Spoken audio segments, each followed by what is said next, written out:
Bienvenue à Star Wars en direct, la voix du fandom Star Wars pour cette édition littérature qui sera consacrée au deuxième et dernier tome de la série Jedi Knight du côté de chez Panini Comics.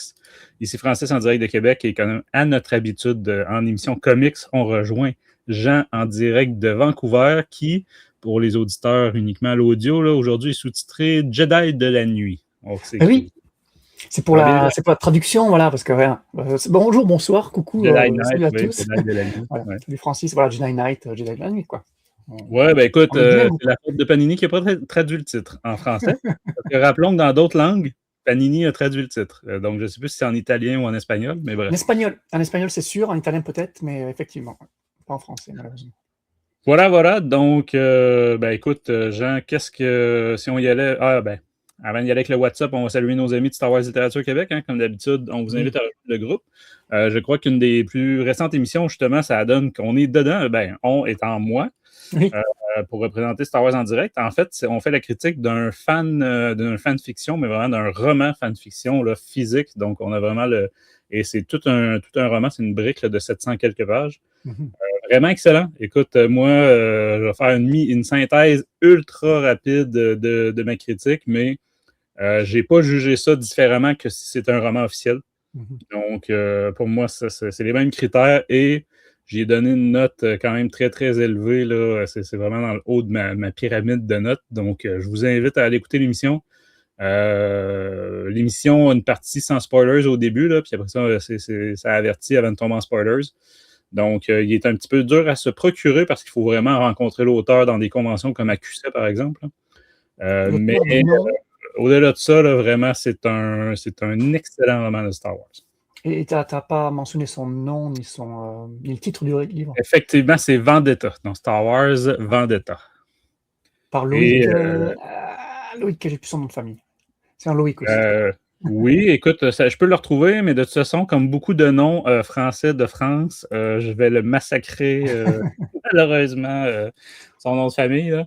Mais, ouais, on va vous le retrouver. Sinon, Jean, si je te demandais un petit WhatsApp? Oui, un petit WhatsApp. Alors, un petit moyen WhatsApp, tu verras, parce que, oh là là, ça fait quoi, 3 semaines qu'on ne s'est pas vu, là, et 10%, on est un petit peu rouillé, je t'avoue.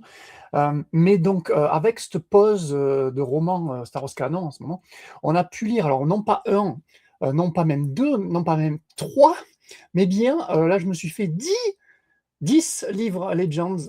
Voilà, bon, je me suis écouté 10, voilà, 10 audiobooks, hein, c'est toujours pareil, les audiobooks. Alors, je triche un peu, c'est la saga Legends. Alors, pour ceux qui connaissent, c'est Young Jedi Knight. Et, OK. Fait que c'est alors, des romans plus jeunesse, jeune adulte. Là. ouais, complètement. C'est des jeunes adultes, donc c'est des audiobooks de 5 à 6 heures. Donc, tu vois, c'est la moitié d'un adulte, on va dire, quoi. Donc, mais bon, ça reste quand même 10 bouquins. Et les connaisseurs me diront aussi, enfin, ceux qui connaissent cette saga me diront, mais attends, il y a eu 14 livres, en fait. Il n'y en a pas eu 10 dans cette saga des jeunes chevaliers Jedi. Mais effectivement, mais il faut savoir que les 10 premiers sont dispo à l'audio sur Internet, mais pas les 4 derniers. Ils n'ont pas encore été faits en audiobook. Donc, ça m'embête un peu parce que c'est une saga composée, alors parfois de livres indépendants, mais parfois et souvent, en fait, des livres avec des fils rouges. Donc, tu as des intrigues qui suivent d'un livre à l'autre. Et à la fin du tome 10, il me reste encore pas mal de questions en suspens. Donc, voilà, donc j'espère avoir les 4 autres bientôt. Ou au pire, je les lirai en PDF ou j'essaierai de me les procurer, je sais pas.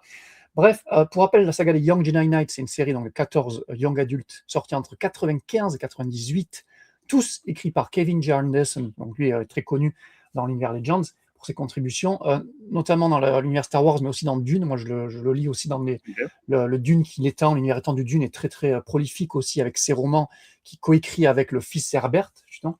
Et là, il y a une autre co-autrice avec lui, qui n'est autre que, comment elle s'appelle, Rebecca Muesta, et qui n'est d'autre que sa femme, en fait, à Kevin J. Anderson. Alors, c'est pas évident parce qu'elle s'appelle Rebecca Muesta, elle a gardé son nom de jeune fille, on va dire. Mais voilà, c'est la femme, donc ils écrivent ça en couple, donc c'est très bien parce que ça se passe donc 20 ans après Yavin, donc post-trilogie Zan, Throne, tout ça, mais avant le Nouvel Ordre Jedi, donc avant les Yuzang Vong, tout ça, et donc ça suit les aventures des jumeaux Solo, donc Jacen, qui sont dans les 10-12 ans, par là, ou peut-être plus de 12 ans en fait, qui sont préadolescents, adolescents, on va dire, et qui sont accompagnés de leur ami, c'est le neveu de Chewbacca, qui s'appelle Lobaka, Loui, qui a un surnom comme Chewie, donc Loï, ainsi que Tenelka, qui est une sorcière de Dathomir. Alors, c'est pas encore des Sœurs de la Nuit, mais à l'époque, dans Legends, c'était quand même une sorcière de Dathomir. Et donc, c'est une héritière du trône de là-bas, donc c'est une princesse, quoi. Mais qui est aussi, donc les 4 sont des apprentis Jedi. Padawan n'était pas encore créé par George Lucas, qui le montrera après, dans le film, dans l'épisode 1, mais là on est avant l'épisode 1, donc effectivement, donc c'est des apprentis Jedi qui vont étudier à l'école de l'académie Jedi de Luke sur Yavin, et c'est génial parce que c'est un peu un feeling à la Harry Potter, j'ai envie de dire, tu vois, donc du moins dans les premiers tomes, tu vois, ils ont leurs amis, ils ont leurs rivaux, leurs ennemis, puis ils vont dans les cours, alors t'as Luke qui donne des cours, mais pas que, t'as des professeurs qui donnent des cours de force et tout, de méditation, machin, c'est vachement sympa, sabre laser, tout ça, et voilà, donc j'ai beaucoup aimé, franchement, si je devais les noter, les 10 premiers, là, ça ira de 7 à 9, quoi. Franchement, le tout premier est excellent. Tout premier, c'est. Sur 10. Ouais, sur 10, pardon. Ah oui, pardon, sur 10, c'est tout ce que je dis. Je suis habitué aux notations de Star Wars Literature. Ah, c'est correct. Ça y est. Ouais, non, entre 16 et 18, je dirais. Et c'est génial parce que tu as des antagonistes qui sont super intéressants. Tu en as un, par exemple, alors, le premier roman est assez indépendant. À partir du 2 jusqu'au 6 ou 7, tu as la Shadow Academy, qui est le pendant négatif de l'Académie de Luke, de la Jedi Academy, qui forme des Dark Jedi. Donc là encore, Sith n'est pas encore très utilisé comme mot, c'est des Dark Jedi, et dont des rivaux de Jenna et Jason qui vont se retrouver là. Et voilà, donc c'est des amis, rivaux, donc ils vont, voilà, il y aura tous les thématiques young adultes sont là, donc tu auras des états d'âme en fonction de, ah là là, mais moi je l'aimais bien ce gars, mais il a basculé, tout ça, on va essayer de le ramener, machin. Super intéressant. Et après, la deuxième partie, c'est un autre statu quo. Alors la Shadow Academy n'est plus, mais tu as une espèce de groupuscule terroriste composé que d'aliens. Parce qu'on se rappelle dans Legend, les aliens, ils sont un peu mis à l'écart, rejetés par Surtout l'Empire. dans ces années-là, là, les légendes années 80-90. Exactement. Et là, pour le coup, voilà, tu as une espèce de groupe terroriste exclusivement alien, mené par la leaduse, c'est une Twi'lek ultra badass, qui s'est limé les dents comme les mâles Ah, Twi'lek. comme l'Ornadi. Exactement, donc je ne sais pas si Kevin Scott s'est inspiré d'elle pour. En tout cas, il y a beaucoup de ressemblances dans le caractère, en tout cas ultra badass, ultra extrémiste aussi dans ses méthodes, anti-humains, donc ils vont essayer de trouver un virus pour essayer de buter l'humanité dans toute la galaxie. C'est assez intéressant, franchement, et j'adore. Franchement, je vous le conseille. Ouais. Écoute, surtout si c'est une saga de multi-romans, écoute, Jean, ça pourrait faire l'objet d'une émission spéciale que là-dessus, où est-ce qu'on pourrait se trouver des collaborateurs qui les ont lus comme toi, parce que moi, j'ai aucune idée de quoi tu me parles. Mais je serais très intéressé à en savoir plus. Fait que ça pique ma curiosité. Écoute. Excellent, mais ouais, c'est ça, ça pourrait tout à fait faire le temps. Dites-le dans les commentaires ou envoyez-nous des messages là, pour savoir si vous voulez une émission consacrée à cette saga-là qui était, redis le titre, genre, de la saga comme tel. Les Young Jedi Knights, donc les jeunes chevaliers Jedi, par Kevin J. Anderson et sa compagne. Non, j'ai oublié le nom. Ouais, excellent. Puis parlant de nom, justement, j'ai retrouvé le nom de famille de Loïc, c'est Loïc Boreda. Donc, un Toulousain, si je ne me trompe pas. Donc, on le salue s'il nous écoute. Vraiment, excellent roman. Je vous invite tous à essayer de mettre la main dessus parce que c'est très, très bon. Écoute, mon WhatsApp, on ne sera pas si éloigné de ça. Écoute, pendant, on a été plus tranquille. Là, il y a eu une petite pause de littérature Star Wars. Et évidemment, il y a eu le film et tout ça. Là, fait que je ne reviendrai pas en termes de WhatsApp. Oui, on est allé voir le film en famille. Moi, j'ai beaucoup aimé. Les enfants, plusieurs des enfants ont adoré carrément. Donc, voilà. Sinon, côté littérature, entre-temps, écoute, on a publié notre nouveau recueil de nouvelles de la Haute République qui s'intitule de nouvelles canons, traduites en français par mes soins, mais aussi avec une équipe de relecteurs qu'on salue. Donc, Chronique des initiés ici. Donc, ça vient compléter l'ensemble des nouvelles de la Haute République là, avec le premier recueil qu'on avait fait, qui, lui, était des nouvelles sorties dans un recueil en anglais, là, For Light and Life. Ici, Chronique des initiés, c'est les nouvelles qui étaient sorties dans le magazine Star Wars Insiders. Donc, il y avait 22 nouvelles. Et c'est ça. Avec tout ça, vous avez toutes les nouvelles de la période de la Haute République. Donc, voilà, je vous invite à soit m'envoyer un message ou peu importe, là, c'est gratuit. Moi, je vous donne les fichiers pour pouvoir vous le faire produire comme ça. Ça revient, ici au Québec, ça revient le prix d'un roman quelconque, n'importe quel roman, on est à peu près dans ces prix-là. J'ai cru comprendre qu'en France, par contre, ça revient un peu plus cher. Donc, parce que vos romans coûtent vraiment pas cher par rapport là, à ici. Mais voilà. Donc, c'est livré chez vous, là, puis comment dire, ça complète votre collection de la littérature canon. Donc, pour rappel, c'est ça, c'est vraiment... c'est pas de la fanfiction ici, là, on est vraiment dans de la traduction de trucs officiels. Fait que, moi, j'ai été agréablement surpris par la réception, hein, parce que, bon, celui-là, tu sais, il y avait un certain intérêt en Jean, je sais pas si tu te souviens, on l'avait critiqué, le recueil en anglais. C'est quand même, c'était les personnages principaux, les gros auteurs là, principaux de la saga, tout ça. Fait que celui-là, je me doutais là, au niveau de l'intérêt. Celui-là, c'est les nouvelles dans le magazine. Je me savais pas trop à quoi m'attendre. Je pensais pas, en fait, qu'il susciterait autant d'intérêt. Je pense qu'à l'inverse, les gens étaient curieux justement parce qu'ils sont pas abonnés au magazine, puis c'est ça, ils étaient curieux de voir c'est quoi ces nouvelles-là. Mais voilà, puis j'ai réussi à tout compacter ça en un... ah oui, je ne l'ai pas dit, mais c'est ça, en VO, en plus du magazine, c'était sorti en 3 recueils là, de chez Titan Magazine. Donc voilà, avec ça, vous êtes équipés, vous avez toute la Haute République dans votre bibliothèque.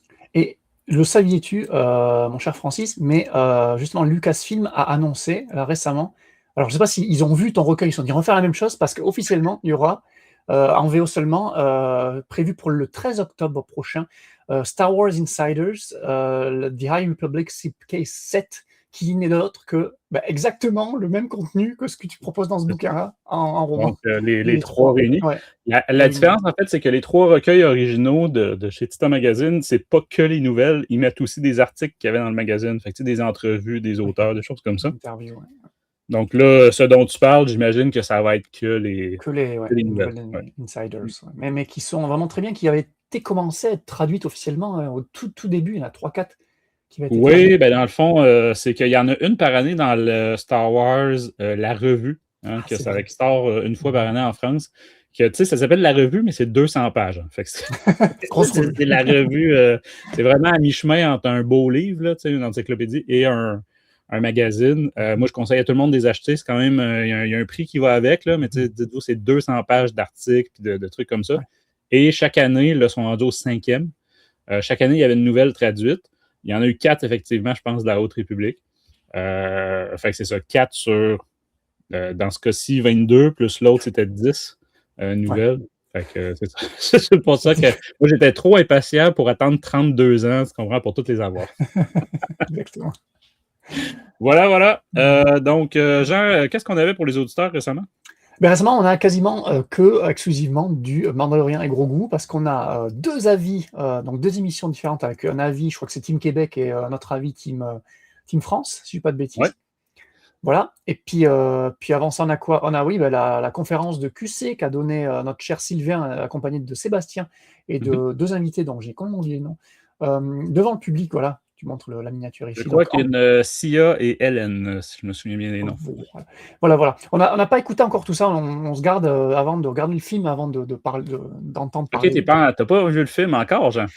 On devait y aller ce soir, là, mais Star Wars en direct, priorité. Je devais choisir entre Mandalorian et Grogu et Star Wars en direct littérature. Et comme tu sais, la littérature est là, et les cinémas, c'est sympa. Ah ouais, ça reste là. Priorité aux priorités. Exactement. Mais oui, donc beaucoup de Mandalorian et Grogu sur Star Wars en direct en ce moment. Excellent. Jean, écoute, je te propose qu'on passe en hyperespace. On va avoir une mini-actualité au retour de l'hyperespace, puis après, on attaque notre BD du jour. C'est parti. Oh crap! Prepare to jump into hyperspace on my mark. All right, stand by.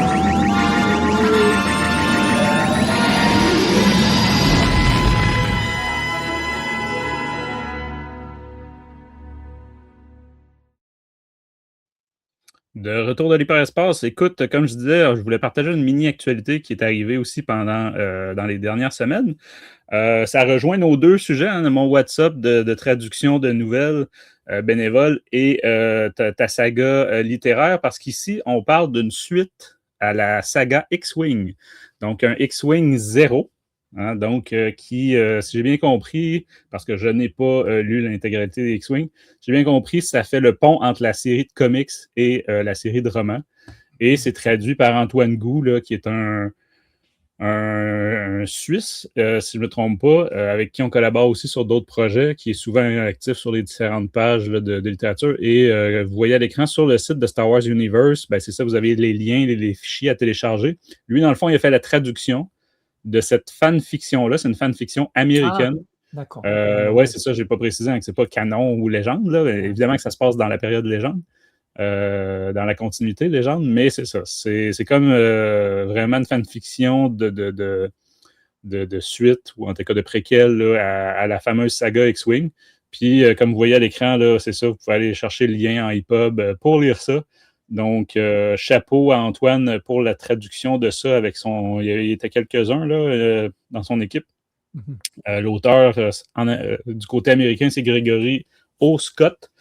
Donc, ben, je peux pas vous en faire une critique, là, parce que je ne l'ai pas lu, mais écoute, j'ai cru comprendre que c'était assez, comment dire, bien noté. Eh bien, on le voit ici, là, ben, là, il y a un commentaire à 5 étoiles sur 5. Mais bref, jusqu'à maintenant, ce que j'en ai vu, c'est que les gens étaient très contents de retrouver cette période-là de la saga X-Wing. Fait que je vous invite à aller voir ça. Je sais pas, ça tombe bien parce qu'en plus, en Pocket republie les intégrales X-Wing. Là, oui, exact. On est très, très d'actualité. Et l'année prochaine, les fans attendent avec impatience la publication la dernière intégrale X-Wing qui contiendra le fameux Mercy Kills, jamais traduit encore en français. Oui, le 10e, hein, si je ne me trompe pas, ça c'est le numéro 10, qui était sorti quelques années plus tard quand même. Là. Oui. Ouais. Ouais. Bon, fait qu'assez de romans et de traductions et de fanfiction. Jean, passons à notre comics très officiel dans le canon, qui est Jedi Knight 2, Chevalier Jedi, tome 2. Donc, c'est vraiment le tome final. Hein, c'était une mini-série en 10. Rappelle-moi, Jean, celui-là, on a cru que c'était peut-être un ongoing à l'époque, mais si j'ai bien compris, lui, ça n'a pas été une cancellation. C'était vraiment prévu en 10, et puis c'est tout. Là. Ils ont fait le tour de l'histoire qu'ils voulaient raconter, puis c'est ça. Ouais, je crois que c'est ça. Mais beaucoup de fans, de lecteurs ont été confus par le fait que ça soit terminé en 10 numéros, parce que beaucoup pensaient que c'était une régulière, moi le premier, donc effectivement, dans les forums aussi, sur les Reddit et tout, tu dis, ah rien, je pensais que c'était une régulière. Alors, est-ce qu'ils ont mal communiqué au début? Je ne saurais pas dire, je n'ai pas trop fait de recherche là-dessus, mais un peu déçu. On le verra. Hein. Un peu déçu que ça soit qu'une mini-série. Et ça s'arrête, ouais, c'est ça. Voilà. Et ça, c'est bon signe. Quand les gens sont déçus que ça s'arrête, c'est que... voilà. Ben justement, écoute, pour rappel, on peut peut-être rappeler notre appréciation du premier tome que j'ai ici. Moi, j'avais beaucoup aimé. Il faudrait que je retourne voir, mais je crois que je lui avais donné une note quasi parfaite, juste en dessous de la parfaite, peut-être 19 sur 20. 19, quelque chose comme ça. Donc, puis il me semble que toi aussi, hein, Jean, tu avais beaucoup apprécié. Ouais, 18,5, pareil. C'était génial. C'était génial.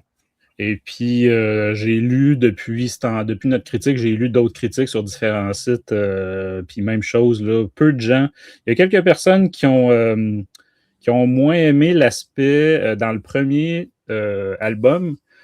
Comment dire, il y a un petit côté anthologie plus que fil rouge qui suit. Hein, mais on va voir ce soir avec le deuxième album que finalement, toutes les petites histoires qui avaient l'air séparées dans le premier se rejoignent là, dans le deuxième. Donc, je vous invite, si ce n'est pas déjà fait, à prendre le premier. Moi, ça fait longtemps que je n'avais pas donné une aussi bonne note à un comic Star Wars. Donc, on va expliquer pourquoi si ça continue dans le volume 2. Côté spec, comme j'aime dire, c'est la même équipe que dans le premier, donc ça aussi, on apprécie beaucoup, et c'est les mêmes personnes à chaque numéro, donc vous le savez, je suis le premier à dénoncer quand c'est pas le cas, donc à le saluer aussi quand c'est le cas. On est avec Marc Guggenheim au scénario, Maddy Beck Musabekov au dessin et aux couvertures, et du côté des couleurs, on est allé avec Luis Guerrero. Donc, je n'ai pas mentionné, mais c'est un 112 pages pour cet album-ci, un 18 € du côté de la France. Et côté chronologie, vous aurez compris qu'on est dans la prélogie. Il y a des moments flashback aussi, là, donc on ne veut pas commencer à mêler tout le monde, parce qu'entre autres, vous voyez qu'on a un Dooku en Jedi, qui n'est pas encore en site. Donc, mais bref, le gros de l'histoire se passe en moins 34, donc avant le premier film, là, La menace fantôme. Et bon, côté synopsis, ça se lit comme suit. Le maître Jedi Fondar Etis est mort. Certains des plus grands chevaliers Jedi de l'ordre, dont Qui-Gon Jinn, Mace Windu et Ella Secura, sont chargés de ramener sa dépouille. Mais qui a tué Ettis et quel chevalier Jedi sera le prochain à tomber? Voilà. Ça fait du bien aussi de revoir cette Twi'lek-là. Et là, c'est Kura. J'ai l'impression qu'on se faisait. Elle était assez présente dans les séries Légendes. Légende. J'ai l'impression que dans le canon, on l'avait pratiquement jamais eu, hein, ou très peu. Ouais. Évidemment, ceux qui ne savent pas du tout de qui je parle, c'est la fameuse Jedi Twi'lek bleue. Comment dire,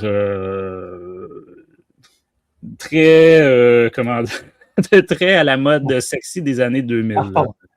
J'ai cliqué sur celle-là. Mais... Ouais. Donc, gilet Beden, comme on disait à l'époque, et voilà, beaucoup de peau bleue disponibles. Mais voilà, qui était évidemment dans la revanche des Sith. Hein. Je sais plus pour l'attaque des clones. Je crois qu'elle était pas dans les trois premiers. J'ai un doute là, tu vois.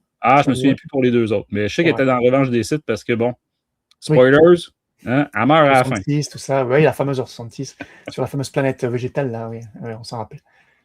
Oui, je me souviens plus le nom, mais ouais. Fait que bref, exécuté à l'ordre 66. Fait que Jean, écoute, des fois, tu veux parler des artistes? Non, mais je voulais juste rappeler ce qu'avait fait un peu Mark Guggenheim et Maddie Beck, Moussa Bekov. Ça va être rapide parce que ce sont des quand même relativement nouveaux dans. On dit ça à chaque fois, mais maintenant, ils sont plus trop nouveaux, finalement, parce qu'ils sont là de plus en plus souvent. De moins en moins. De moins en moins, voilà. Guggenheim, il avait fait des trucs qu'on avait plutôt bien aimés. Hein. Il avait fait la mini-série Han Solo et Chewbacca, du Yoda, un peu de Yoda, parce que c'était séparé en plusieurs scénaristes, et le Dark Droid D-Squad, qui n'était pas le pire truc qu'avaient fait les auteurs sur le Dark Droid. Ouais, une petite aventure de R2D2 et d'autres droïdes. Là. C'était pas mal.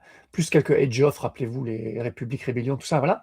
Et le one-shot Jabba's Palace dans le tome anniversaire du Retour du Jedi, qui était sympa aussi.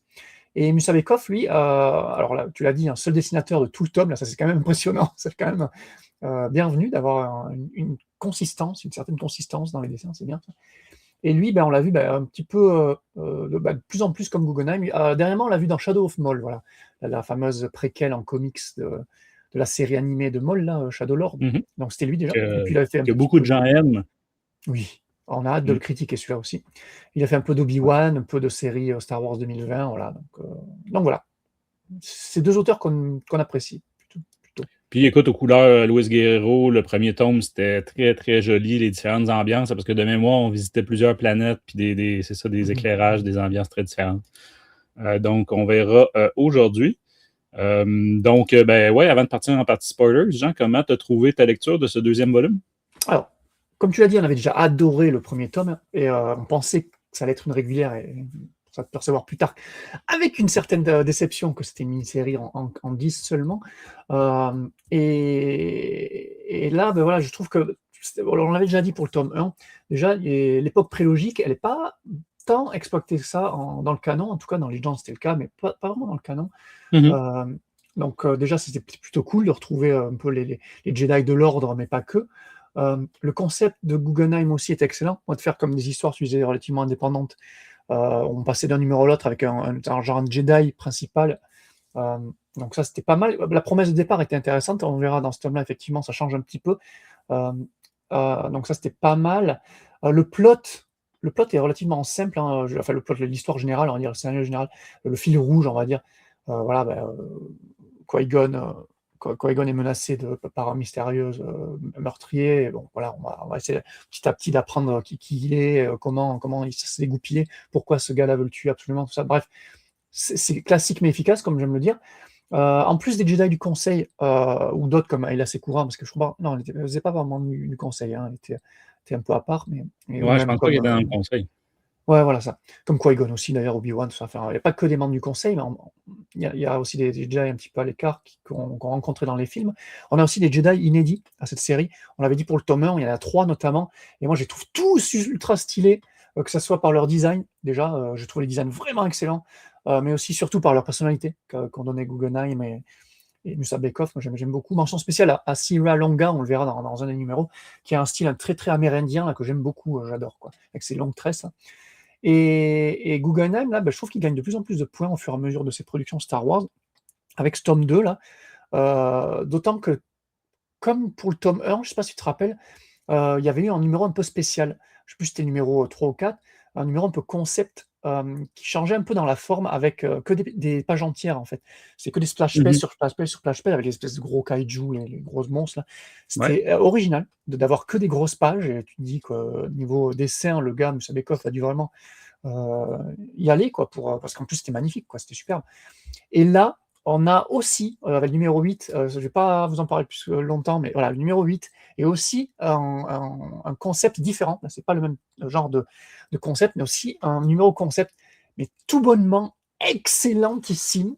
Une de mes lectures Star Wars et comics en général, euh, qui m'a le plus marqué ever, quoi. Déjà à Mhm. l'époque en lecture par numéro, mais là en relecture. Et justement, on en parlait dans les Discords, sur Star Literature Québec, sur Star Wars en direct. Les gens ont été marqués par ce numéro-là, donc on verra. Là, j'ai hâte de vous en parler. Et, et donc ça, c'était pour ouais, la forme. Et la forme, il y a aussi le fond au niveau des dessins. Musa Bekov, moi, je trouve magnifique. J'accroche totalement à son style. Il y a juste un petit truc qui me dérange un petit peu, c'est le visage de Qui-Gon Jinn. Qui-Gon, on connaît l'acteur, c'est un acteur ultra Mhm. populaire, donc on sait à quoi il ressemble. Et effectivement, Musa Bekov, parfois, notamment les profils, quand il est de face, ça va, mais quand il est de profil, j'ai l'impression qu'il se plante un petit peu dans le dessin Ouais, de mais Qui-Gon. il est constant par contre. C'est constant, mais tu as raison, c'est pas exactement Liam Neeson. Il y a un petit, Mhm. entre autres, son nez est complètement exagéré. Là. Évidemment, Ouais, Liam Neeson a un gros nez, mais là, un gros nez. on a droit à un Qui-Gon peut-être, en tout cas au niveau du visage, comme plus baraqué un petit peu, Ouais, ouais, ouais, un petit c'est peu plus vrai. massif. Ouais. Quelque chose. Et j'ai dit l'inverse de ce que je voulais dire en fait. C'est plus la face, quand il dessine de face, où ça, je sais pas, quelque OK. chose d'un petit peu dérangeant. Quand c'est de profil, ça va mieux. Bref. Donc un grand oui au final pour ce tome-là. Je sais pas si, on verra au fil de notre discussion si je le mettrai au-dessus du tome 1 ou en tout cas ça forme un tout, les tomes 1 et 2, que si voilà, si vous avez apprécié le 1, prenez le 2. On vous le Mhm. conseille à fond. Et bravo encore une fois et merci à Guggenheim et à Musa Bekov pour leur œuvre. Et on en aurait voulu encore plus. Je conclus sur ça. Ouais. Ouais, tout à fait. Ben, tu sais, c'est tout à fait le genre de mini-série qui aurait pu être sortie en un tome de 10 numéros. Un peu comme Yoda, Mhm. qui avait fait ça. Bon, là, ils ont calqué un peu la version TPB américaine en deux numéros de 5. Mhm. Puis bon, c'est des bons vendeurs aussi, là, fait qu'on peut comprendre le choix commercial. Fait que, tu sais, là, vu que c'est juste 2, je sais pas si un jour il va y avoir un omnibus d'une Ah non, mini-série de 2, là. non. Mais bon, Il faut, moi, ouais. ça me fait penser à Kanan un peu à l'époque. Je sais pas si tu te souviens, Ouais. la mini-série Kanan. Elle n'était pas prévue en 12, mais c'est ça, ça avait fini que c'était 12 numéros. Mhm. Elle était prévue en 6, je pense, au départ. Et ben, ça faisait deux très bons albums qu'il fallait pas que tu prennes un sans prendre l'autre, là. Donc, ici, c'est encore plus le cas, parce que comme je disais, sans spoiler, beaucoup des trucs qu'on a vus dans le premier album se concluent, si on peut dire, ou c'est ça, on comprend là. Il y a des Jedi, des Jedi qu'on connaissait pas, là, créés pour ça, qui étaient dans le premier, que là, on retrouve dans celui-là.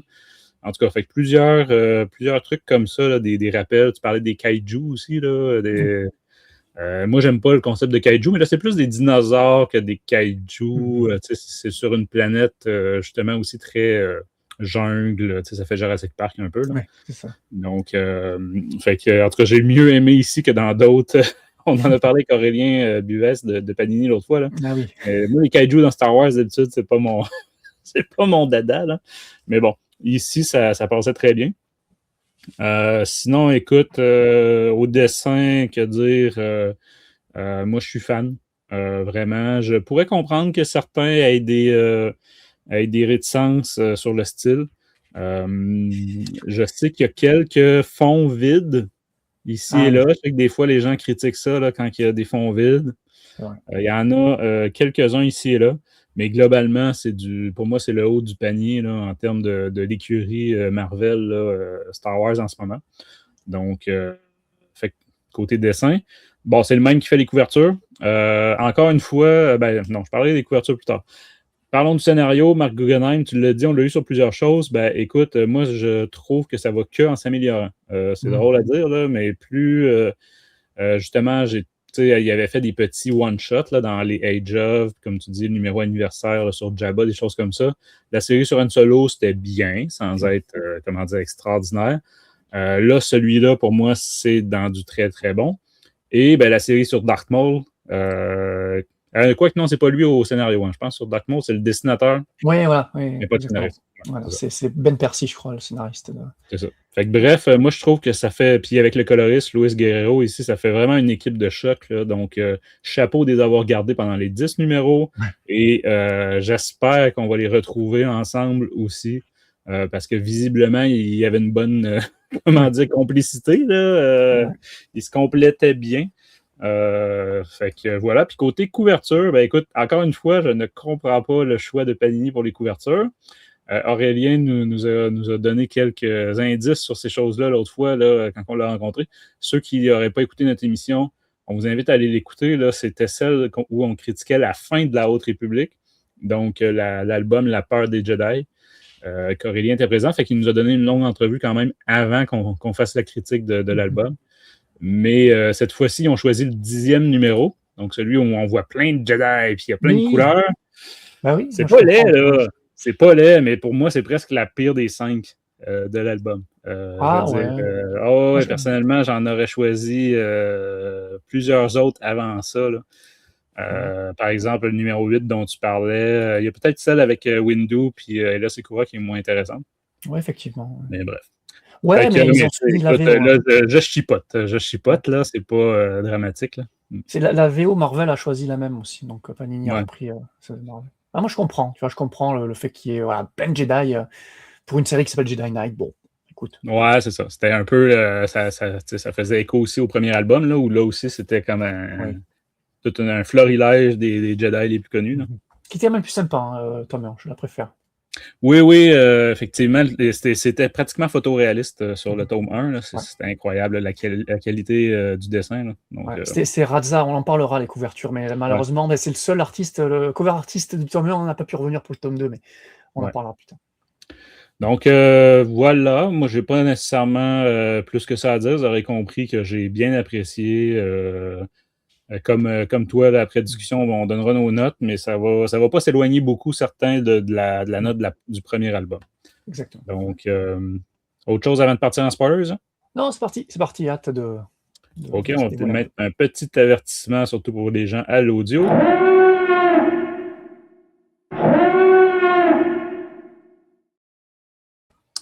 Voilà qui est fait. Donc, Jean, effectivement, sur le premier album, comme je disais tout à l'heure, on était un petit peu plus en mode anthologie ou en tout cas avec des arcs de, mettons, 1-2 numéros.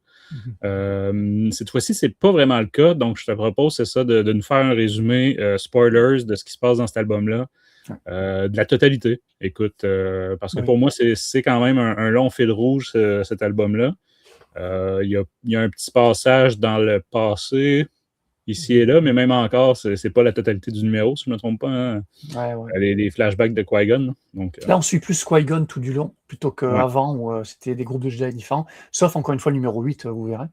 Et c'est bien rare, parce que aussi, on se rappelle dans le tome 1, chaque, en tout cas en issues, je ne sais plus dans le tome si c'était le cas, mais chaque début d'aventure présentait le petit texte déroulant pour chaque numéro, ce qui n'est pas le cas normalement, c'est avant chaque tome. Là, ils ont arrêté, parce qu'ils se sont rendus compte qu'effectivement, ça ne servait à rien, vu que là, c'est un fil rouge qu'on suit plus facilement que dans le premier. Bref. Donc, on débute le tome sur Minaru. Et Minaru, c'est cool, parce que c'est la planète agricole vue dans Andor, saison 2. Où donc, tu le disais... Ah oui, je n'avais pas fait le lien. C'est cool. Ah, ok. La planète agricole, complètement. Avec des c'est la Saskatchewan de Star Wars. Dans le fond. Exactement. En plus, c'est du blé. Hein. Apparemment, c'est pas du blé alien spécial de Star Wars. C'est du blé, comme on a chez nous. Donc, effectivement, c'est bon, ça. Ils n'ont pas cherché trop... voilà.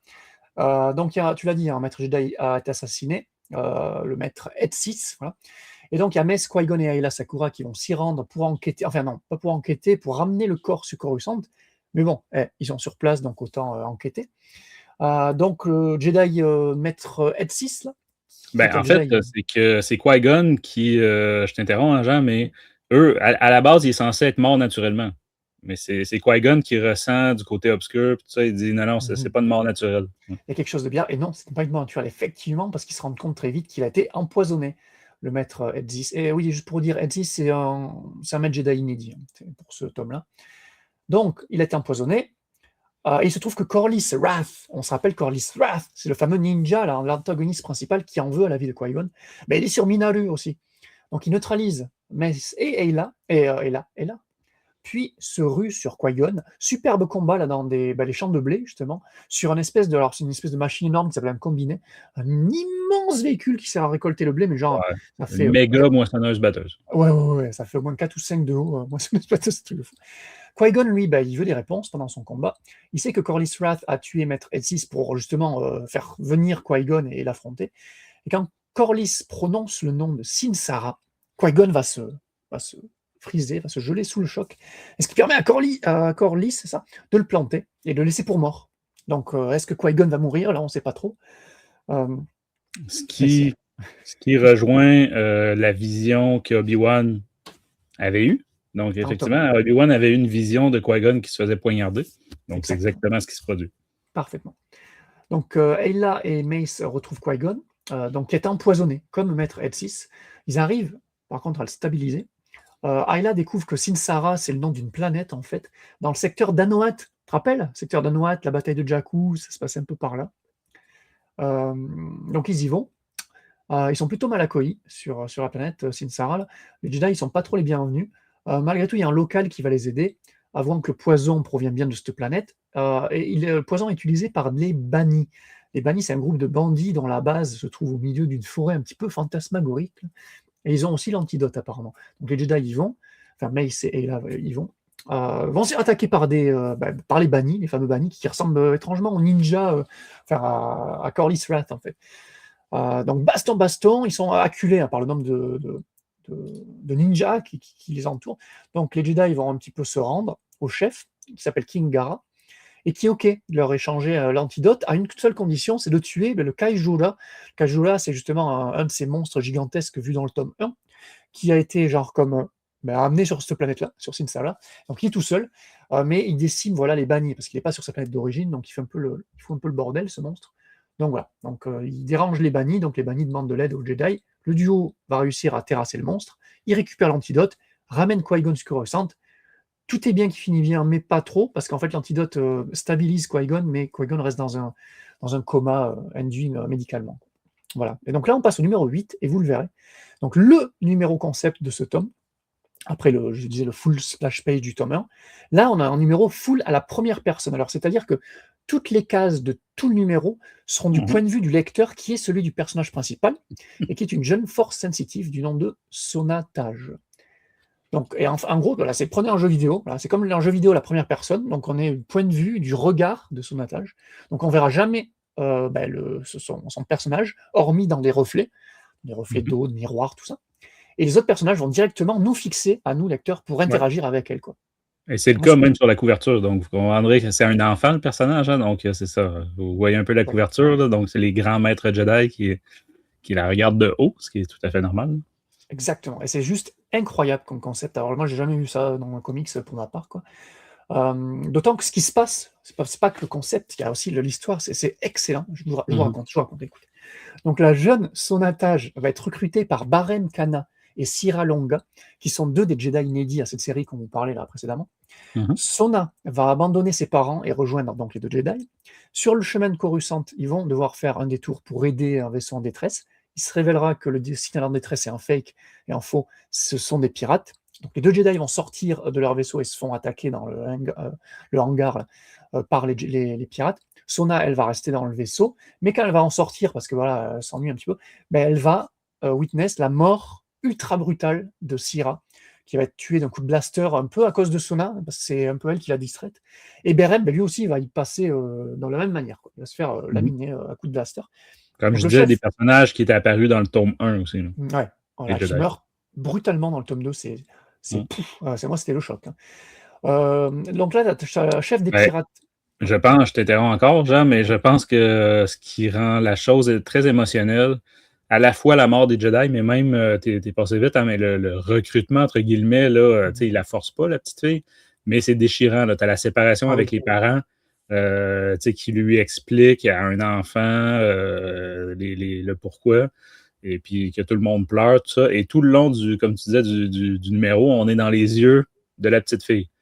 Donc, fait que je pense que ça ajoute à l'aspect choc aussi là, quand les Jedi meurent, puis tout ce qui s'ensuit.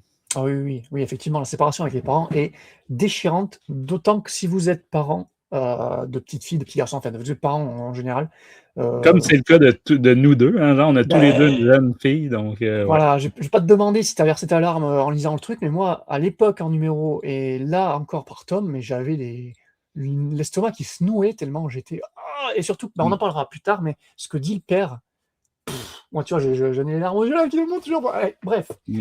le chef des pirates, donc c'est un affreux Togruta. Donc il va kidnapper Sierra, qui va s'évanouir, et quand elle va se réveiller, elle se retrouve prisonnière. Donc. Mais voilà, les renforts Jedi sont là, et pas n'importe quel Jedi, c'est l'arrivée de Kelleran Beck, qu'on a sur la couverture, qui va tuer donc les pirates et délivrer Sona. Sona qui Pour, va euh, tuer. pour les gens qui se souviennent pas c'est qui, Jean, c'est Ah oui, oui, oui, c'est le fameux Jedi Ahmed qui Best. est. Donc, Ahmed Best, voilà. le Jedi joué par Ahmed Best, là, l'acteur qui jouait Jar Jar Binks, qui est quand même apparu à l'écran dans la série Obi-Wan. Hein, non, dans le Mandalorian, Ouais, c'est lui qui Mandalorian, c'était sauvait, Mandalorian, ouais, ouais. c'est lui qui sauvait Grogu de l'Ordre 66. Exactement. Donc, C'est ça, ouais. c'est lui, c'est lui. Donc c'est lui qui a. C'est vraiment son numéro. Le numéro 8, on le verra dans les variantes cover. Il y a beaucoup de variantes cover à son effigie.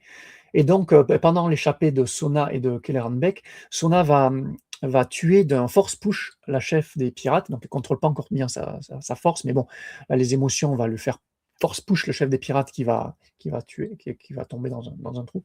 Puis, elle va tomber sur les corps sans vie de Barem et Sierra, qui sont là dans le hangar. Elle va récupérer par la force le sabre laser de Sierra, je crois. Et là, on est tout de suite dans une scène sortie droit d'un jeu vidéo, genre de Jedi Knight ou quoi, avec Sona qui tient le sabre laser allumé à la première personne et qui va aider Beck à finir les pirates. Voilà, donc ce chef-d'œuvre de numéro finit au temple Jedi sur Coruscant, où Yoda et Beck remettent à Sona un sabre laser qui est une customisation, en fait, une fusion entre les deux sabres de Syrah et de Barem. C'est juste magnifique, bref, masterpiece. Voilà pour le numéro 8. Après, bon, on reprend plus à du classique dès le numéro 9. On revient au problème de Qui-Gon, donc il est toujours à l'infirmerie, là il se réveille de son coma. Il va updater vite fait Ayla Sakura et Mace Windu. Il leur avoue connaître les fameux bannis de la planète Sinsara. Et donc là, bam, petit flashback que tu mentionnais là dans le temps, où Qui-Gon était padawan de Dooku pendant une mission sur Sinsara, justement. Et donc, en parallèle, tu as le Qui-Gon vieux, là, enfin, Qui-Gon de l'époque, Liam Neeson, on va dire, va faire quelques recherches aux archives Jedi. Là, il se rend compte que le fameux Corlys Wrath s'est fait une Michael Jackson, comme on dit dans le milieu, c'est-à-dire qu'il a beaucoup altéré son apparence, qu'il ne se fait plus trop ressembler du tout à un Sinsarien, en fait. Parce qu'en fait, c'est un Sinsarien, mais il n'avait pas reconnu parce Ouais, qu'il ne ouais. ressemble pas. C'est l'archiviste hein, qui lui fait remarquer ça, là, que non, regardez les traits là, c'est sûrement cette race-là. Exactement, oui, oui, c'est quoi John Casta, comment ça s'appelle Joe Castanou. Joe Castanou, c'est la tome de l'univers Star Wars, qu'elle connaît les aliens sur le bout des doigts. Elle connaît les races du premier coup d'œil. C'est Ouais. impressionnant. Donc, Qui-Gon se décide en compagnie de son padawan Obi-Wan de retourner sur Sinsara. On retourne de nouveau dans le passé. On apprend que Dooku et Qui-Gon, jeunes, ont rencontré donc les Sinsariens pour la première fois il y a très longtemps. Les locaux avaient un gros problème avec les bannis déjà à l'époque, qui foutaient le bazar sur la planète. Donc Qui-Gon, Jinn et Dooku vont donc se confronter à la bande. Grosse baston, et puis comme le problème n'a pas l'air de se régler comme ça, Qui-Gon va utiliser comme un rituel local qui est de proposer un combat entre un contre Un un, duel. un duel, exactement. Et c'est là qu'il va se confronter pour la première fois à un certain Dravos X, qui n'est autre que Corlys Wrath quand il était plus jeune et qui ressemblait à un Sinsarien. Sur la couverture, on voit les deux versions plus jeunes et plus vieux. Exactement. Voilà. Et donc, dernier numéro 10, ça apporte une conclusion finale à toute cette histoire-là. Donc voilà, à l'époque, Qui-Gon et Corlys se sont donc affrontés. Qui-Gon, sous les conseils plutôt Darkseid de Dooku, a utilisé la force pour trancher le torse de Corlys. Corlys a été comme en disgrâce, fait disgracier de sa tribu, déshonoré de son clan, parce qu'il a perdu le combat. De plus, Dooku est aussi intervenu et a juste massacré tout le clan. Ouais. Ben, en fait, pour sauver la vie de Qui-Gon, mais Oui. c'est ça. Visiblement, Qui-Gon, il y a eu une petite cassure entre lui et son maître à ce moment-là, là, parce qu'en plus, son maître lui a dit c'était pour te sauver la vie, il n'y avait rien à faire d'autre et on n'en parle plus jamais. Ça fait que C'est ça. c'est d'accord. C'est une façon particulière d'entraîner un apprenti, mais effectivement, mais vu le futur de ce personnage-là, on se doute que voilà. Ça explique aussi le fait que les Jedi ne soient plus trop bienvenus sur Sinsara. Et donc ça rajoute un trauma à Qui-Gon qui se fait sermonner par Dooku, affirmant en fait que le massacre du clan, c'est un peu de la faute de Qui-Gon en fait. Parce qu'il a utilisé la force pendant le combat, il n'était pas censé utiliser la Ouais. force, c'était une des règles. Et en fait, il n'a pas pu se contrôler, il a utilisé la force qui l'a aidé à gagner. Et ça, Dooku va rejeter la faute sur Qui-Gon. Donc si Dooku a massacré la tribu pour sauver Qui-Gon, c'est à la base de la faute de Qui-Gon. Donc ouais, c'est spécial comme leçon, on va dire. Et donc Ouais, Qui-Gon, ouais, exact. c'est Après, bon, pourrait lancer un long débat philosophique sur de mon. Tu sais, parce que là, c'était toute la tribu, si on peut appeler ça de même, là, qui attaquait Qui-Gon, qui allait le tuer. Donc, ouais. Oui, ouais. c'est ça. Effectivement, C'est sans ça, ouais. Mais qu'est-ce que Dooku était supposé faire? Donc, ouais, bon. effectivement. Mais effectivement, disons que c'est la manœuvre, c'est plus version Punisher que Spider-Man. Là, tu sais, Exactement, c'est on le règle le problème et il n'y a plus de problème après. c'est ça. C'est un bon parallèle, ouais, une belle image. Et donc voilà, Corlys, Corlys en fait voulait sa revanche, en tuant Qui-Gon, des années après, hein, voilà, ça explique pourquoi. Qui-Gon lui, il refuse, un ultime combat et de perpétuer cette, cycle Mhm, éternel de vengeance, quoi. Donc il est prêt à se sacrifier face à la lame de Corlys. Il est sauvé in extremis par Obi-Wan. Ah oui, parce qu'on est revenu dans le présent là, du coup, on est en présent. mhm. Donc, duel, Qui-Gon-Corlys, Qui-Gon abandonne le combat. Obi-Wan va sauver, du massacre, de Corlys, Va s'interposer. Qui-Gon. Voilà, hein, il fait sa pause, tu as vu, avec ses fameux doigts là, les 2 doigts Ouais. comme dans le film, comme sur la couverture du numéro 10, je crois d'ailleurs, il fait la même pose. Mhm. Donc là, une baston Corlys versus Obi-Wan. Évidemment, Corlys a le dessus, il est bien plus fort qu'Obi-Wan, qui est encore Padawan à cette époque-là. Qui-Gon va intervenir, mais Qui-Gon va essayer de discutailler avec Corlys, il va essayer de le convaincre, et il va y arriver, surprenamment. Donc le duel finit, par une trêve. Corlys comprend le message de Qui-Gon, et les 2 Jedi, voilà, retournent sur Coruscant, et Qui-Gon explique son choix à Obi-Wan, dans une leçon de morale totalement opposée à ce qu'avait fait Dooku pour, Qui-Gon à l'époque. Donc voilà, Ouais. ça finit comme ça sur une excellente note, donc tout est bien qui finit bien. Ouais, c'est ça, parce qu'Obi-Wan, il dit on peut pas le laisser filer non plus. Il a tué plusieurs Jedi, etc., tu sais, responsable de beaucoup de morts. Mais c'est ça. Qui-Gon dit non, non, c'est rédemption, etc. Bon. C'est ça. On voit que Qui-Gon donne peu de valeur à sa propre vie. Hein. Donc, C'est vrai. c'est vraiment. Ouais. Quand tu prends l'ensemble de son œuvre, là, entre les romans, les films, puis les. Mhm. C'est ça. Comme, Pour le, comme pour s'il le bien savait déjà de. qu'il allait finir fantôme, fait que c'est pas plus grave que ça. Oui, tu te demandes que voilà, j'ai vraiment envie de tester ça, tu vois. J'ai étudié Mm. pendant des années pour savoir comment ça se fait. J'ai vraiment envie de. Ouais, ouais, j'ai hâte Donc, d'être fantôme. Ouais. c'est ça, il se laisse, sacrifier, ouais, pour régler le problème. C'est une philosophie assez, particulière, on va dire, mais Mm. pourquoi pas. Venant de Qui-Gon, c'est pas surprenant. Ouais. Ouais, mais tu sais, c'est une excellente conclusion de tome, de Ah ouais. mini-série. Tu sais, des fois, c'est ce qu'on reproche, là, que ça finit un peu en. Ou ça nous en prendrait plus là, pour bien compléter. Moi, ici, je trouve que c'est bien parfait. Là, l'histoire est racontée, la morale est là. On n'a pas ouvert de porte qu'on voudrait refermer ou quoi. Là, tu sais, bon. Petit, allez, si on veut critiquer vite fait, j'ai juste un détail, c'est la fameuse, gamine qui a été recrutée par les Jedi dans le numéro Mhm. 8. Je trouve qu'elle a l'air d'avoir l'âge, parce qu'on la voit dans les reflets, on me disait, l'âge, d'Anakin, on va dire, dans l'épisode 1, et je me demandais si elle est pas un peu trop vieille pour être recrutée? Elle a ses parents, Ah, donc elle est attachée à ses parents. je dirais pas aussi vieille que ça, Jean. Non? J'aurais plus donné l'âge de nos filles, nos plus jeunes filles à chacun. Mmh. Là, Genre donc, 6-7 par là? parce que. Puis même plus jeune, là, tu vois, moi, la mienne a 4 ans. Mais Mmh. parce qu'Anakin, je crois qu'il a 9 ans dans la Ouais. menace fantôme. Mmh. Donc, mais effectivement, moi, je me suis fait une réflexion semblable à la tienne, c'est est-ce qu'elle va vraiment oublier ça, là? La séparation avec Voilà. ses parents, tu sais, je veux dire, elle va s'en souvenir toute sa vie. Là. C'est Bah, c'est oui, oui, certain que ça c'est ne sera ça. pas comme les autres qui ont été amenés au temple bébé.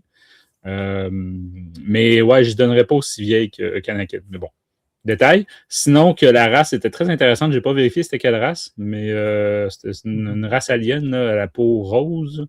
Ouais. Euh, C'est une race inédite, hein, si je dis pas de bêtises. OK. Je dois l'avoir par là dans les notes, mais tu connais mes notes, c'est le bazar, donc le temps de me retrouver.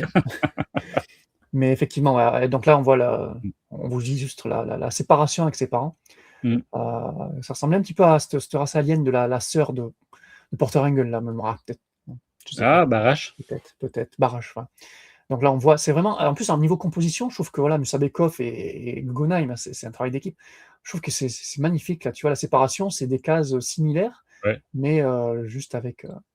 Puis tu sais, les avec couleurs, là, regardez l'éclairage derrière, là. ouais, voilà, les couleurs, c'est C'est des magnifique. espèces de lanternes, là, Et c'est cette page-là où le père va lui dire, en mode, je sais alors j'ai plus la phrase exacte, mais genre la leur nos enfants sont une partie de nous, donc te voir partir, c'est comme si une partie de moi partir. C'est ultra cliché, hein, mais quand tu es dans le truc, tu es: «Oh!» mais ouais. tellement tu t'imagines la tienne partir comme ça, tu es là: «Oh!» Mmh. donc ouais. Non, non, ça marche, de feu de Dieu. Ah ouais, ouais, puis écoute, les gens là, qui nous écoutent en vidéo peuvent voir à l'écran là, la qualité du dessin, là, donc honnêtement, je serais curieux de voir des gens critiquer cet aspect-là, là, parce que c'est ça, il n'y a pas de. Moi, j'ai pas repéré de, par exemple, quand on dit que c'est botché parce qu'il manquait de temps, là, donc Ouais, ouais, ouais. botché, je sais pas, en France, je pense, c'est pas. Non, bâclé, on dit Ça bâclé, ouais. s'utilise pas le bâclé, voilà, Bâclé, bâclé. C'est toujours très bien travaillé. Quand je disais qu'il y a quelques fonds vides ici et là, ça reste que c'est parce que le fond, c'est un mur de vaisseau, tu sais, oui, ou, voilà, dans c'est dans le hangar pas gris, une tout ça. tactique là, récurrente. Là, Ouais, ouais. donc, non, non, c'est chapeau. Là, visiblement, ils ont mis le temps. Donc, tout ce qu'on reproche à certaines autres séries, parfois, ben, c'est pas présent ici. Fait que, Ouais. puis, tu l'as dit, la prélogie est peu traitée dans le canon littéraire, entre autres en comics. Puis souvent, ça a été traité justement à coup de one-shot, de très courtes histoires. Oui, c'est vrai. Évidemment, il y a eu Jedi. les Age of, là, mais tu sais, il y a eu des mini-séries, mettons une mini en 4-5 sur Maul, Mmh. sur Mace Windu, qui était mauvaise. Ça, c'était Oui, terrible. Mais, Qui-Gon, fait que, tu sais, c'est ça. Obi-Wan. Alors que là, c'est la première fois qu'on a une série continue, là, même si c'est juste 10 numéros. Mmh mh. Fait qu'évidemment, je pense que ça rappelle quand même beaucoup de souvenirs par rapport aux anciennes séries là, justement comment ça s'appelait, les Jedi Les Jedi tout court.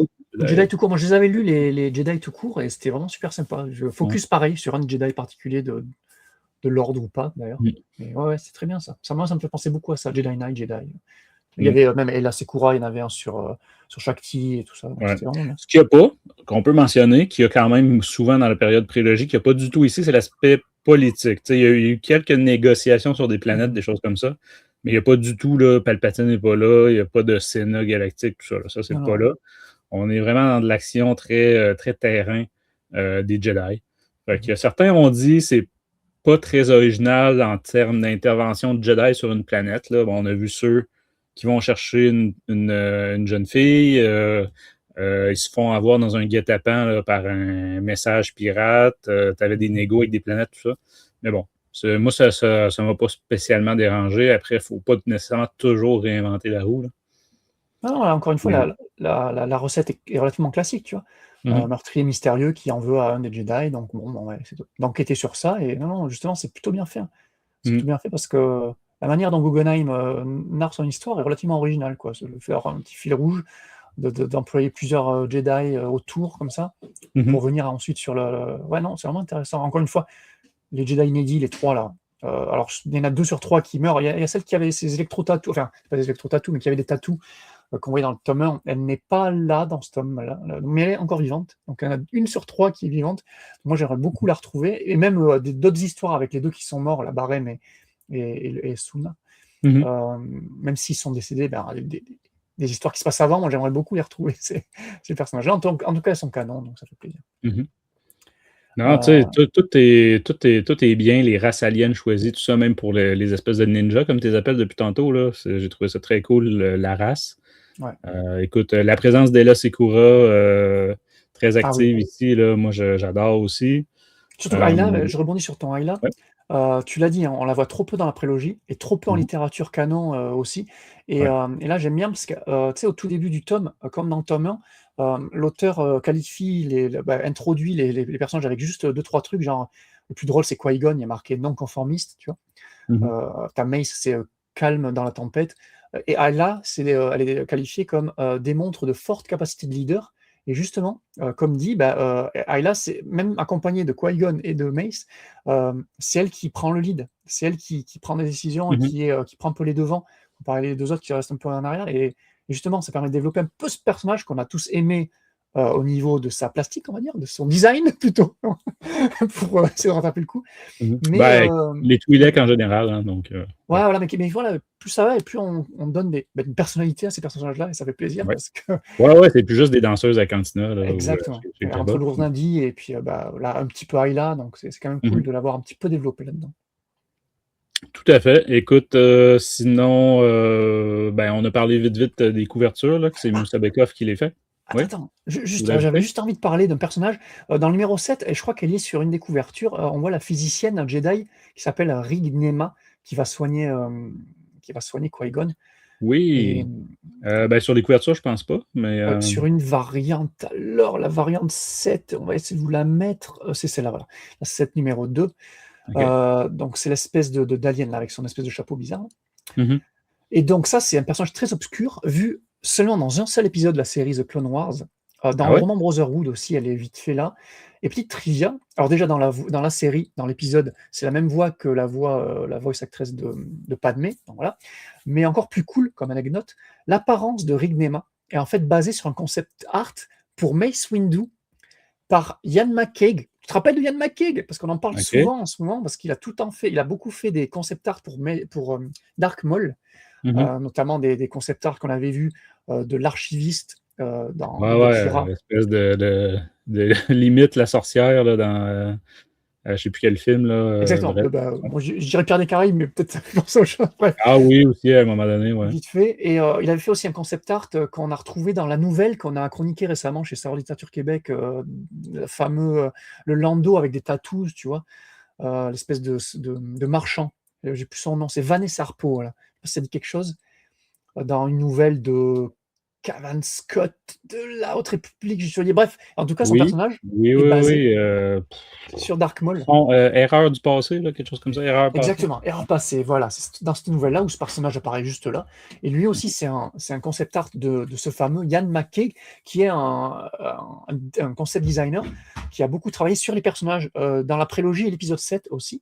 Et concernant donc ce personnage, donc Rig Nema, ça devait être Mace Windu, qui devait être une femme, et peut-être appelée différemment, on ne sait pas, avant que Samuel L. Jackson ne soit casté dans le rôle. En fait. Dès que Samuel L. Jackson a été casté, ben, évidemment, ce personnage est parti Ouais, dans tu les. peux pas refuser Samuel L. Jackson. Exactement. Mais je trouve ça intéressant, tu vois, ça aurait Dans pu cette être elle, Samuel Jackson, enfin Mace Windu. Je trouve ça intéressant comme anecdote. Voilà, c'était juste pour ça. Tout à fait. Écoute, ben, j'avais pas réalisé en fait que c'était une Jedi. Là. Je pensais que c'était comme un personnel civil du temple là, ou quelque chose comme ça, une infirmière Mhm. Ouais, dans c'est cette marqué, page. ouais, c'est noté pareil quand elle est introduite, c'est physicienne Jedi, c'est marqué. Donc Ah, on ok. imagine qu'elle est Jedi aussi, je sais pas. Excellent. Sinon, ben, tant qu'à avoir lancé le bal sur les variantes, Jean, est-ce que tu veux nous montrer quelques variantes? Oh là là, mais les variantes, je crois qu'il y en a, elles sont toutes plus magnifiques que. Ah non, peut-être pas. En fait, il y en a certaines, regardez, comme cette Ayla Sekura, pour la variante du numéro 6, que je trouve mais tout bonnement, mais magnifique. Mhm. On a aussi alors, le numéro 8 où il y a Beck, évidemment, toutes les variantes présentent Beck euh, sur les variantes cover. Et surtout, on en avait dit aussi pour le tome 1, il y a les fameuses variantes, comment on appelle ça elles ont un nom Par spécifique, Blazer, on Lightsaber. va dire? Voilà, Ouais. Lightsaber variant par Torin Clark.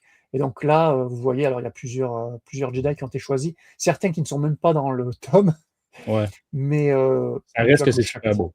ça reste super beau. Là, d'ailleurs, je crois que c'est pas le Patine, ça ou ah non, c'est celui du Non, non, temple non, c'est Jedi. lui qui a des espèces de cornes vers le Exactement, bas. Ouais. exactement. C'est Sin quelque chose. Ah, j'ai plus. Il y a même Yaddle à la fin. Mhm. Et j'allais dire, oui, elles sont toutes magnifiques, mais il y en a certaines, alors j'ai plus le nom de l'auteur, mais qui ont un style un petit peu vintage. Alors c'est pas Ouais, c'est vrai. moche, mais ça fait un petit peu Comics Legends, tu vois. Je sais pas si tu Oui, te rends compte. exact. Ouais. Voilà, et moi, mention spéciale à la variante numéro 9 qui présente voilà, le fameux ninja, Qui-Gon et Dooku en mode plus jeune, Ouais. que je trouve Le magnifique. pire, c'est que sur celle-là, Liam Neeson, on le voit tout de suite, alors que Christopher Lee, C'est vrai, un petit peu moins, peut-être à cause ouais, de la barbe, mais bref, écoute, moi, je effectivement. suis un fanboy, comme tu m'as déjà traité de fanboy de Dooku. Ouais, c'est ça, Donc, c'est vrai. c'est un titre qui me dérange pas du tout, là, que Ouais, j'accepte tout à fait. Ouais. ouais. Donc voilà pour les variantes qui, on ne sait pas, ne sera peut-être pas dans le tome VO, mais c'est pas grave. Donc dans les noms, tu as du Rod Race, tu as du Dan Jurgen, tu as du Alan K, tu as beaucoup de noms assez connus, du Torin Clark, on l'a dit, voilà quoi. Mhm. Donc voilà. Donc, écoute, Jean, on en serait rendu à la note. Si je te demandais justement, finalement, est-ce que tu mets la même note que je pense que tu avais donné un 18, hein, si je ne me trompe pas, Ouais, 18,5. 18,5. Voilà. Donc, pour ce tome 2, on est dans la pure décontinuité. Je dirais la même chose, mais grâce au numéro 8, qui, moi, m'a foutu les poils, encore une fois. Mais quel numéro! Quel numéro! Moi, il me restera dans ma tête forever, quoi. C'est vraiment, il m'a bouleversé. Donc, je lui mettrai un petit demi-point supplémentaire, donc pour aller jusqu'à 19 sur 20. Voilà. Un point en moins pour aller le visage de Qui-Gon de temps en temps. Mm. Mais encore une fois, c'est pas gênant. Ouais, c'est pas gênant. Donc voilà. Dommage que. Alors, j'imagine que faire une série régulière à ce niveau de qualité-là, pour le dessinateur, ça va être compliqué, peut-être de tenir le rythme, mais qui passe en bimensuel, ou je sais pas comment dire, non, pas bimensuel, Ouais, c'est ça, là, tu sais, bimestriel, la fréquence n'est pas obligée d'être toujours la même. tous les mois, voilà. Laissez le temps à Musalikov de. Et bon, ouais, ça va pas être le cas, mais j'aurais adoré qu'il continue cette série-là. Voilà. Donc, ouais, 19 sur 20. Et toi? Excellent. Ben écoute, on n'aura pas un gros débat aujourd'hui, contrairement à d'autres émissions, parce que je vais donner un. Ah! Donc, je vais donner un 19 sur 20 aussi, exactement la même note que j'avais donnée au premier album. Donc, vraiment, j'ai déjà donné même des 20 sur 20 à des très, très rares. Mais là, que les deux numéros de la même mini-série aient un 19 sur 20, ça en dit long, je trouve, sur la qualité de la dite mini-série. Donc, puis le pire dans tout ça, c'est que oui, j'aime bien les Jedi en général, la prélogie, tout ça, mais il reste que, comment dire, je suis pas de ceux qui n'apprécient pas une œuvre Star Wars s'il n'y a pas de Jedi, par exemple, ou de Sith, là. Personnellement, j'adore les Andor, Rogue One, tout ça.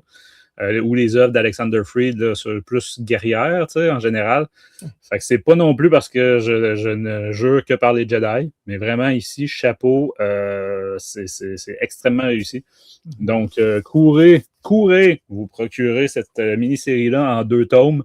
On ne l'a pas mentionné tout à l'heure, mais je crois que le deuxième sort le 24 juin, donc le jour de la Saint-Jean-Baptiste, et dans le cas du Québec, le jour de la fête nationale. C'est ça! Donc, c'est un beau cadeau de fête nationale.